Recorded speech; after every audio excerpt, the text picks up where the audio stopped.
be like the next labor leader. And this guy, Tom, has a video. So you seem like very professional. 2.5 years. Campus is the first of its kind anywhere in the world. We do a lot to support entrepreneurs as Google around the world. You know, like, as after all, we're a company that started with 2 founders in the garage. So Campus is a better type of garage. It's part of our activities under the umbrella of Google for Entrepreneurs, where we created a 7-story physical building to support startups at scale, working with partners. So we have co-working space, a cafe, accelerators, and it created for the first time in London this density of network when you have all the components of the startup ecosystem under one roof consecutively. Startups are incredible, right? You have a small group of people trying to solve a real problem using technology usually, and then finding the market for that technology. So this is very much in the DNA of Google, as you said, but we do it to support the ecosystem. If there's a strong startup ecosystem, it's going to benefit not only Google, but other tech companies and the economy as a whole. So today, you know, we're seeing startup across a range of things, but at Campus you would see primarily tech and mobile startup that are early stage.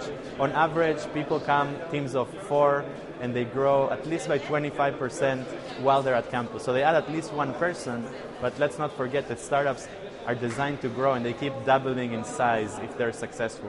We also are seeing hardware products where people are able to fundraise using Kickstarter, and it's really exciting how the range of tech is not just web and mobile, it's actually people that are in medicine, people that are in industry, in fashion, in education, and they're just disrupting their respective industries. Startups matter because that's where the growth is going to come from. You know, when a big company does well, they usually add 1 to 3% to the top line workforce. That's a lot of people, but there's also a limit of like the speed that the big companies can grow. Startups are essentially technology companies that are designed to grow. You know, they need more customers, they need more developers, they need more partners, they need, you know, to grow not only their organization but the ecosystem.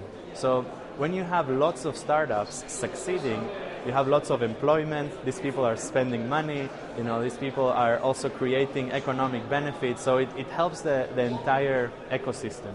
I think that today in Europe we're seeing a real momentum of startups, especially in London, where you no longer need to be in Silicon Valley and get the permission from Silicon Valley VCs to innovate.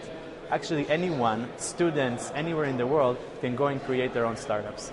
I would say that to have a successful startup hub in your country, you need to have 3 things. One is access to talent.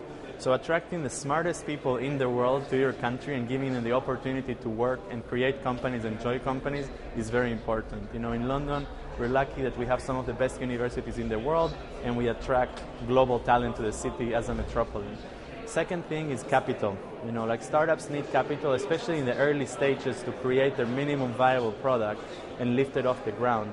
So enabling policies to unlock angel capital and, you know, enabling crowdfunding as an investment vehicle and attracting investors is very important.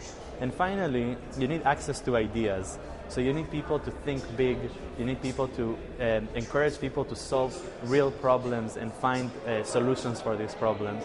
And this is a combination of vision and the education, but also like the community, the startup community, and what people see as role models and culture. So in places where you see a very developed startup hub, like Silicon Valley, New York, or Tel Aviv, you would see that people have plenty of examples of startups that made it and they are trying to replicate it. So there's a role to play in celebrating the role models of people that have done it and inspire the next generation of entrepreneurs to take the jump as well.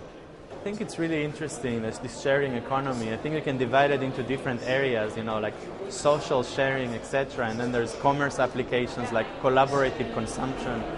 And I think that we're in the beginning of a really interesting change where people are trying to do more with less or utilize what they already have rather than consuming more. And they're trying to connect different devices to the internet and have them broadcast and share the data, etc. And this is creating lots of opportunities. Like at Campus, I'm seeing startups that are, you know, enabling people to rent their own dog for other people that may want to experience a dog. There's companies that are doing ride sharing. So if you're going to a concert, instead of driving on by yourself, why don't you pick some other people up? They will pay you and share with you the cost of the ride, and you will make new friends.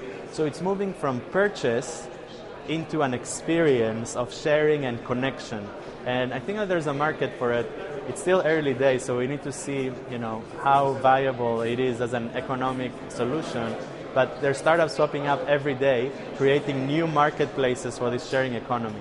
And on the devices side, stuff like Google Glass or Pebble, the Wi-Fi connected watch, or different medical devices enable you to quantify yourself, your actions, and alert yourself or your family of medical issues, find out how you're doing compared to a curve, like encourage you to lose weight or be more active.